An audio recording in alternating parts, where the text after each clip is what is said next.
guys, welcome to Machines and More. Chapter 2 of the NR200 story begins right here. This is the new addition to the NR200 family, and let's welcome the Max to the fold here today. There's a wonderful story behind this case, and I'll just link to the video up here if you haven't heard it yet. But in short, this case is the first in what is Cooler Master's Max lineup. It's the evolution of our OG NR200P, redesigned with new features, a revised layout, and packaged with components to make the case a lot more friendly for those new to SFF. And I'll show you just how well it does that today. And this will kick off at least a few videos on this case. I'll try to get as much info out there before it is available on the retail channel. So if you're new here, would you please subscribe to the channel and get those updates? I'd appreciate it. And before we get into the review here, quick ethics statement. This unit was provided by Cooler Master for evaluation and for purposes of making this review free of charge, but I am not sponsored by Cooler Master. I'm not being paid for this review, and while information such as facts and specs were provided by them, they aren't privy to my testing, the review notes, or the video before this release. So let's take a look. I won't be getting into the nitty-gritty detailed airflow optimizations just yet, but I'd like to get a comparison against the NR200P first, and then I'll take you through a look at the build process and other features.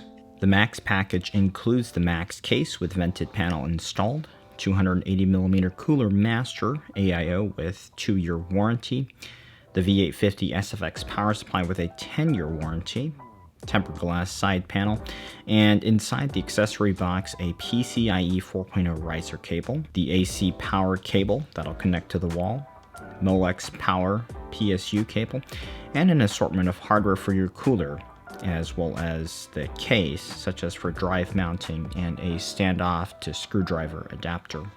And I'll spend some time discussing the major components in depth, but let's take a look at the case first. Alright, out of the box, this is what it should look like. I've taken out the accessories box to give you a look inside. This is just about the comfiest spot for an AIO pump head I've ever seen. Sorry to take out your snuggle corner, buddy. And I'd say the first thing you notice with this case is the satin gray finish, and with a white logo up on the front, it almost looks like it's lit up, but it's just a contrast between the colors playing tricks with your eyes, and I really like it. It's neutral, but still bold, and with a name like Max, kind of reminds me of Gladiator. This is the Maximus case. Could you imagine a Russell Crowe edition? It's the same glass panel that's included, and inside the power supply cage is black, but the shell, top cover, and the front panel, it's all covered with the new paint. The dust filter, interestingly, is black though, and the feet, absolutely the same ones as the black NR200. So what's the main structural change here? Well, it almost looks like the rear panel was rotated and it was flipped inside out, and you'll see that the space that was previously dedicated to the GPU's I/O up here now, that would have been down here, now it's occupied by the top mounted radiator and the fans, and also the power supply cage position is lowered. So the top mount position of the radiator does address the concern about bottom radiator mounting, and I won't get into the details, but just suffice to say, it is the better configuration long-term for an AIO. There's no support for horizontally mounting a GPU, although there is some space, but for the power plug location back here, it does prevent that configuration, and also the low-hanging power supply cables that would get in the way of your card. So I will try to see if it can work with some mods in a future video, but out of the box, you have one single GPU position, and that is this lower vertical mount right here. The OG has vertical mounting support with about 65mm of clearance to the side panel. The card is mounted higher, and the difference here is that, well, if you need that third cutout for your card, you can't mount it without mounting the case. Now the Max, you now have 3 slots cut out, and it is shifted further in, so you have a lot more space to the side panel. The official spec is 336mm by 160mm by 75mm, and this GPU hanger has a trick up its sleeves. It unscrews and it pops out. And while it wasn't really difficult to mount a vertical card in the NR200P previously, and that's partly because you could just pop your fans out along with the top, and with the rad now built in here, well, it's a lot more difficult to mount that card. So this is super convenient. You can just remove the plate, mount the card to the back here, and even plug some cables in when it's a little closer, and then just slot it back in. So, very nice feature. Because of the vertical GPU, you're going to need a riser cable, and one is included. This one's a 5 centimeter PCIe 4.0 riser, and that's really nice because if you're rocking a Gen 4 compatible CPU and GPU, you won't have to deal with any of the inconveniences with Gen 3 risers and downgrading that signal, which I definitely had to deal with the NR200P right here. And if you don't have integrated graphics, that usually involves mounting the card directly into the board first and then forcing the board to downgrade to Gen 3 in BIOS. It's not a deal breaker because actually the NR200 takes the GPU in the horizontal position, but it is just something to be aware of. Now the 280 isn't a model that you can just buy by itself, but from the specs it's probably all but identical to the ML280 mirror that I have right here. And it's a Gen 3 Cooler Master pump on spec, and then 2x140 sickle flows, just like this unit. So it's a decent unit. It's really not necessarily the best, but from my experience, the sickle flow fans often have some vibration or bearing noises. So we will see just how well this works. The fans are set up with fan grills by default and in top exhaust configuration, so this will create a negative pressure system. One serious concern I did have, this is set up in a top exhaust configuration out of the box, and when set up this way, the radiator fans are pushing all of your GPU's exhaust through that radiator, and that's usually not good for the CPU, but let's just see how it does. And I won't get into the configuration testing just yet, and because this is designed to be a turnkey system pretty much, I'm gonna test it out mostly today just out of the box with a little tweak for extra case fans at the bottom. Now the other component is and let's turn it around to get a look at it here. The other component is the V850 SFX power supply.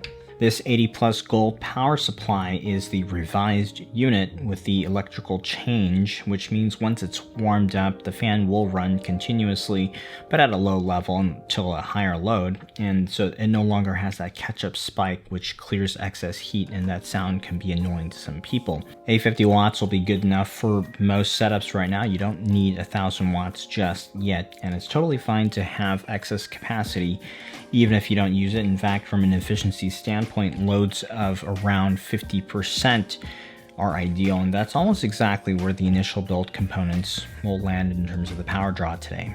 So a few setup considerations, because this top is now taken up by a rad and the GPU is vertically mounted and shifted lower, you no longer have the ability to run 25mm case fans. Instead, you only have about 15mm worth of space. I'll try to tweak the cable management under the power supply and see if we can move the power supply up to the SFX-L position, and maybe we can get a 25mm fan to clear, but there are also plenty of good slim fan options on the market. And I do anticipate that you'll want to add two, especially because now you don't have a rear 92 either. And I just don't like the idea of only relying on rad fans for airflow, especially if you're using the glass panel. Those of you that are new to the NR200, you'll be impressed by the toolless mounting for SSDs. They come pre-mounted with these rubber grommets here. You can just push one in like that. Isn't that cool? And the front panel does take two of these. Okay. Super easy. You can get another one of these in on the power supply panel if you want. If your card is short enough, you can put a 3.5-inch HDD on the PSU, but that's not a great position because the majority of folks won't have a card that short. But looky, got holes on the dust filter now and a set of drilled holes on the bottom panel that were not there with the NR200, and that means you can mount the hard disk drive on the bottom. Of course, it will take away space for a fan there, but hey, if you want to run one of these, that's the only way you're going to get it in there. You still got the removable top panel here, which is great.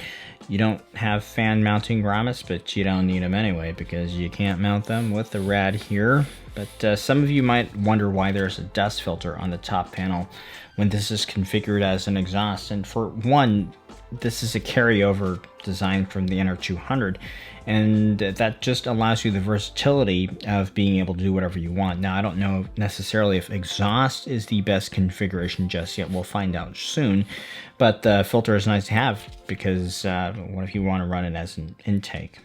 So overall, many similarities, also quite a few differences, but the headline feature here is that you can be up and gunning in no time, and I've already done my homework and got the thermal benchmarks from the NR200P setup, so I'll just walk the board, the card over, and let's just see how easy it is to build in this case. Just gonna pop the case open. It will help to also remove the bottom panel and even the GPU bracket right away. Short out the hardware for the cooler. This is the Intel backplate, which I won't need because I'm doing a Ryzen build. I just need to mount the AM4 adapter to the pump head. The rad fan splitter cable is accessible from the back of the side panel, and it's already hooked up, so you just need to locate the end that will hook onto your motherboard and where on your motherboard it will hook up to, and route that accordingly. Here I've got my Gigabyte B550 ITX with the 3700X test CPU installed. I leave the RAM out at the beginning just to make it easier to work in and around things. Identify your front panel I/O cables, the power switch, the reset switch, and power LED cable. That's all sleeved up in the holster.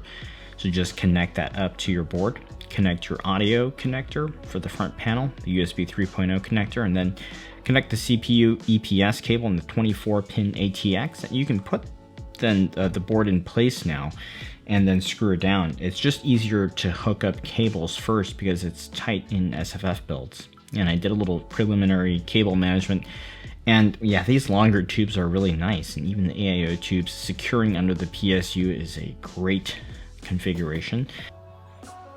Go ahead and put thermal paste on your CPU and attach the pump head. Now really tighten it down, since for AM4 this type of 2-point mounting solution absolutely needs to be locked down.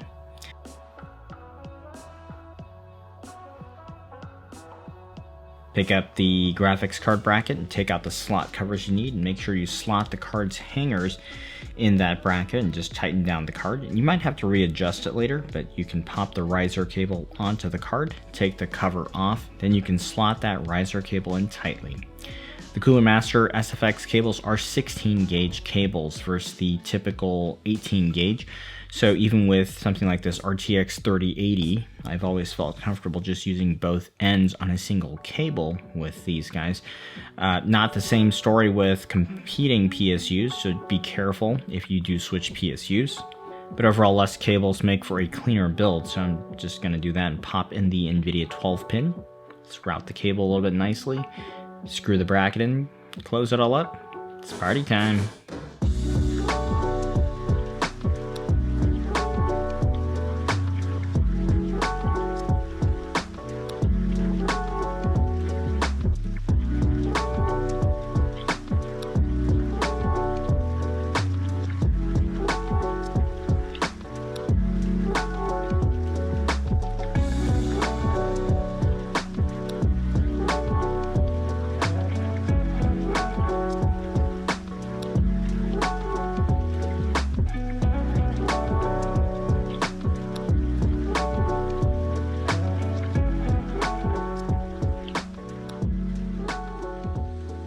Alright, I did get a 15mm slim fan to fit under the riser cable. There's about 21mm between the riser cable, the bottom of the riser cable, and the bottom panel. I also removed the SATA power cable and the PCIe power cable, the second one anyway. And if you do your cable management nice and tidy, there's 40mm or so under the power supply, so this 25mm fan absolutely fits. One thing you might be curious about is, well, the NR200P fits 25mm exhaust at the top just fine, and you still have a lot of space at the bottom for a bottom rad and fan, so where did that space disappear to all of a sudden? Why can you only fit a 15mm fan now? Well, with the top fans of NR200P, they normally go onto the top panel, which sits higher than the inside of the inner frame. So you have more clearance overall with that setup, and that's where the loss occurred. I also did try shifting the power supply up to the SFXL positions. You get a little more bottom clearance. And while I did get it in, the power cable pushed up against the grill quite a bit, and the red fan was impeded and wouldn't spin. So not looking too good right there unless you mod the cable a little bit, but I think it can, as long as it can fit the 25mm fan, it should be good to go. If you're curious, when I measured the clearance to the latches for the RAM kit on my motherboard, it came in at about 62mm from the inside of the frame. And although the official spec from Cooler Master for the cooler at the top is 67mm, this is really board dependent. So on some boards, you're going to have more clearance. On my Gigabyte board, there's just not as much because the RAM kit is mounted closer to the top. So if you've got your eyes set on a custom loop, there's definitely a few combos that can work. But something like the Liquid Freezer or the Fantex T30 Glacier that I'm also testing, probably not looking too good right there. The AIO tubes are about 49 centimeters, and that's a lot longer than the 31 centimeters on the stock ML280. And for the power supply cables, some are longer than the retail Cooler Master SFX units, like the 480mm EPS cable, and some are shorter, like the 205mm ATX cable and the 250mm PCIe power cable. So yeah, these components are absolutely right-sized for this case. For this initial round of thermal testing, I mounted good fans at the bottom of this case, and just to do a quick before and after test, and let's just say you're gonna want them. Quick rundown on specs before I show you the results. I've set this up with the Gigabyte B550 ITX board, which I think is one of the best boards for the NR200 on a Ryzen build. Ryzen 3700X, I still use that one since I love that CPU. And this particular CPU has been in a lot of case testing, so I can compare against other cases. This one's kind of a golden chip too, and it overclocks well. Graphics card is the RTX 3080 Founders Edition. I'll test with a flow-through card first, but I do have a more conventional GPU on the way that I will also test with in some future videos, but this will give us a really good starting point and good for configuration testing. Medium hot CPU with a hot GPU, and a lot of you will be setting it up this way. As you might know, the NR200P with AIO only works in the bottom mounted configuration. Let's just ignore the problems with bottom mounting for now and do a noise normalized test against a unit like the popular NZXT X53, which is a 240 unit, and that's set up as a bottom intake with case fans exhausting out the top. Compare it against the Max, and how does it stack up with the same 3080 and overclocked 3700X? So we're getting 95 watts or so of draw on the CPU. CPU-only thermals on a 240 will obviously lag behind. That's to be expected. But when we stress the system with a warmed-up graphics card and simultaneously run two benchmarks, having 4.0 and Blender at the same time, that we can see how these components are interacting. The card here is locked at 50% fan speeds, and I downclocked the CPU a little bit to 4.2 gigahertz for this test. And yeah, like for like, the OG NR200P actually performs vastly better for CPU temps with just about identical GPU temps. For gaming, same story here. CPU temps are not as critical here, but it's a little bit high for what is only about 50% utilization at about 100-110 FPS. And your GPU temps are in line with the previous test and about what I'd expect with a glass panel. So Max, looking a little iffy here for CPU temps, but I think that's just room for improvement right there. But let's just take a look at the vented panel. I had the ML280 with the vented panel in horizontal GPU configuration in the NR200 for the benchmark. So let's just compare that against the Max. The NR200 had 4 fans, top and bottom, side-mounted 280 in intake. For CPU only, not a big difference. In fact, it's uncanny how close it is. But we are talking the same model fans, same fan speeds, but let's just get into the combined temps now. Okay, so it's about 10 degrees hotter for the CPU on the Max and comparable GPU temps. And overall, there's not a big difference between the glass and the vented panel. Quick check on those gaming temps. Yeah, same 10-degree delta there. So yeah, that pretty much confirmed my suspicions with this rad running in exhaust, and that was something I knew already from testing the NR200P's vertical GPU configurations. When you use the radiator as an outlet for the GPU's exhaust, it's not good. And this phenomenon isn't necessarily unique to the flow-through cooler. For a side exhausting card, you still have half of your exhaust going up here, right? And the other half will just go out this end, and it'll still linger around the case waiting to get exhausted anyway. So you might actually have more of a problem. So I'll drill down a little more with the different fan configurations in the following video, but I really wouldn't be surprised if the preferable configuration is just like the OG case, just flipped upside down, meaning top intake, bottom exhaust. So about those bottom fans, I just tested the extreme stress test here with the combined benchmarks. Just to give you an idea of how useful they are, well, running these only at about 1100 RPM. It benefits the glass panel a lot more, but it still helps out with the vented panel. So yeah, I think you're really going to want those for any configuration. So based on what I've seen so far and for this initial review, I can give you a quick set of recommendations. If you're new to SFF or you want to get right into PC building in the sub 20 liter space, this guy here is the real deal. And it's going to be hard to beat. Now the MSRP is officially $349 US, but I do expect a higher retail price when it hits the official channels. Just to be a bit more conservative from what I'm hearing, don't be surprised if we're looking at $400 to $450 when you get to add it to your cart. Looking at the economics of this price point, you get a 280 AIO, which is around 90 to 100 retail, V850 SFX power supply, which is about 145, your NR200P case, about 110 these days, and that gets us to roughly 350-ish.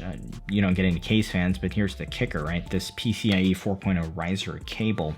These things ain't cheap. Of course, it's only 5 centimeters, but that's what fits in this case. And just for reference, a 20 centimeter cable will run you about $70 retail. So that value argument is really dependent on the ultimate retail price of the case, and I hope it's closer to the MSRP than what I'm hearing right now. But just at face value here, we're looking at about $400 of goodies anyway. So it doesn't look like there's much of any savings in getting this kit here, but I can appreciate the fact that there's immense value, especially for a first-time builder, for having the kit that's ready to go. You get custom length cables, AIO tubes, a pleasant build experience.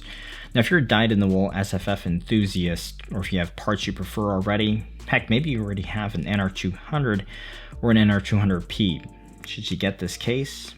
Well, here's the thing. If you have an SFX power supply already and you have a cooler already, then I think you're either really going to have to want or like this layout, or this new gray paint color, or the custom length cables or AIO to have to make that switch.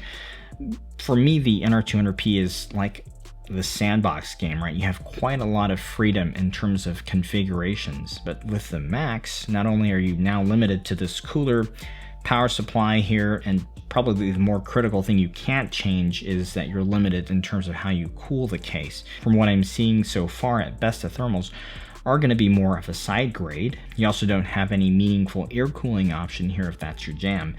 I mean, yeah, you could definitely get this and then sell or trade the AIO or the power supply, but I think the main reason to get into this is if you're absolutely after top-mounted rad out of the box. So I think it can make sense for some of you, but I think for most of you, I have no problem just recommending you keep chugging along with your OG and wait for another Max potentially, or an NR200P V2. I think generally speaking, this case will absolutely satisfy that target market though.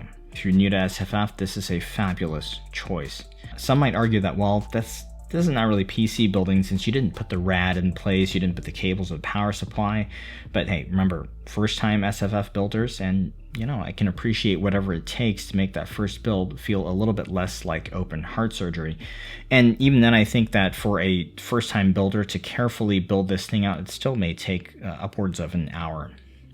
The design team have done a great job with things like the GPU bracket here to make this very first time builder friendly. And hey, if that first build goes well, and it probably will, you can mess around later on as you get more confidence and learn about what the parts are. Take it all apart again, rebuild it back up from scratch, or, upgrade components as you go along.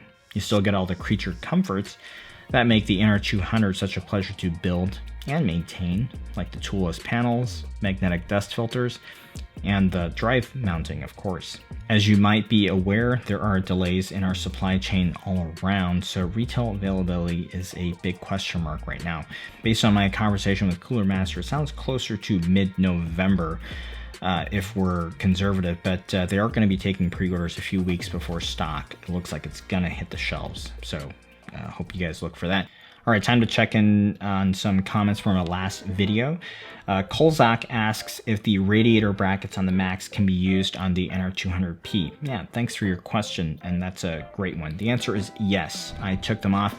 It absolutely fits, but the question I might have is, what are you trying to put there? Because if it's an EIO, you're probably not going to be able to clear, right? Your motherboard, your power supply, and that's still going to interfere.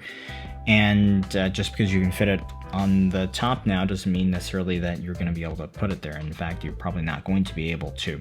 But for a custom loop, you can get about the same clearance that I got with the dual rad modded NR200P build that I did. You definitely can fit a TX240 rad and A12 by 15s there, most likely. So if you want to be Dr. Frankenstein, go ahead. I don't know what you would do with the donor case, but hey, yeah, I'm sure you'll find a way. I think we have time for one more. Don Hassan, dude, I must have been hungry or something when you asked me this question initially, because I swear you asked me about best cooking configurations with the Max. And I was about to tell you, easy. Go with the mesh panel for steak, better grill marks, and stick with the glass panel for stir fries and everything else, because easier cleanup, right? But yeah, Don, I know you were asking about cooling configurations, and yeah, the next Max video will be completely dedicated to the different configurations. I am a little cautious about how the fans are set up out of the box, especially for a first-time builder. You may not want to tinker with too much. And if we can learn something from the NR200P with vertical GPU, it's that letting the rad fans intake outside air and the case fans exhaust the other end is going to be more preferable overall. But stay tuned, that's just my conjecture right there. We'll find out for sure. Keep those questions coming. I can't answer every single one, but I'll try and give you more cooking tips next time. All right, so that's a wrap for this initial review. Thanks for watching. Give a like, build components down below. Please subscribe if you haven't already, and I'll see you again in the next one. It's all covered in the new gray paint. The top dust filter